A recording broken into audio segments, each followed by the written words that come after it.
আলাইকুম, আমি নিশাত তাসনিম তিশা, অর্থনীতি বিভাগের একজন শিক্ষার্থী বলছি। আমার স্টলের মূল থিম হচ্ছে রক্তে মাখানো জন্মভূমি।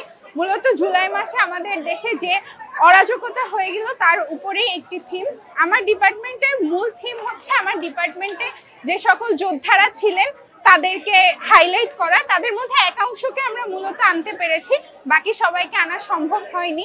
এছাড়াও আমরা যে 52কে না দেখে 24-এ যে রক্তাক্ত 24 দেখেছি সেটিকে ফোকাস করা হয়েছে।